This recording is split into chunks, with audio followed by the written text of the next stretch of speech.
Hello friends, welcome to Niranjan கவிதைகள். இன்றைக்கி ஒரு சிம்பிளான சேப்பங்கிழங்கு வறுவல். எண்ணெய் ஊற்றிருக்கேன், கருவேப்பிலை போட்டிருக்கேன். இதில் கார்ன்ஃப்ளவர் மாவு, உப்பு, கருணக்கிழங்கு வேக வச்சு, சேப்பங்கிழங்கு வேக வச்சு, கார்ன்ஃப்ளவர் மாவு, உப்பு, மிளகாத்தூள் போட்டிருக்கேன். பரட்டி ஊற வச்சுருக்கேன். இதை இந்த இதுவில் போட்டுடுறேன். எண்ணெயில் போட்டுடுறேன். இது லஞ்ச் பாக்ஸாக கொடுத்தா சேப்பங்கிழங்கு சாப்பிடாத பிள்ளைங்க கூட சாப்பிட்ருவாங்க. சேப்பங்கிழங்கு வழவழன்னு இருக்குன்ற இது பிரச்சனையே இல்லை. இந்த மாதிரி மெத்தடில் செய்கிறப்ப பாருங்கள், சூப்பராக கலர்ஃபுல்லாக இருக்குது பாருங்கள். சிம்பிளான முறையில் நம்மளுடைய கருணக்கிழங்கு வறுவல் ரெடி ஆகின்னு இருக்குது.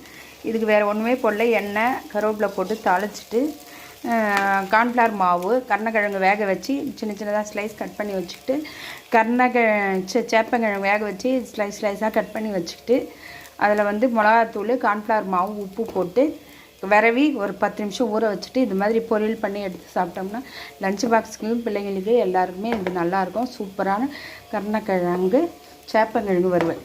கருணக்கிழங்குனே சேப்பங்கிழங்கு வறுவல் ரெடி ஆகிடுச்சு. இங்கே பாருங்கள், கலர்ஃபுல்லாக.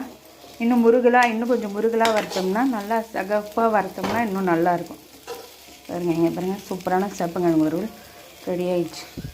குழகுழப்பு தன்மை, சேப்பங்கிழங்கு குழகுழப்பு தன்மை இருக்குன்னுவாங்க. இந்த மாதிரி எதுவுமே கிடையாதுங்க. பாருங்கள், தனித்தனியாக உதிராக இருக்குது. நல்லா செவுக்க வருது. சூப்பரான நம்மளுடைய சிம்பிளான முறையில் சேப்பங்கிழங்கு வறுவல் ரெடி.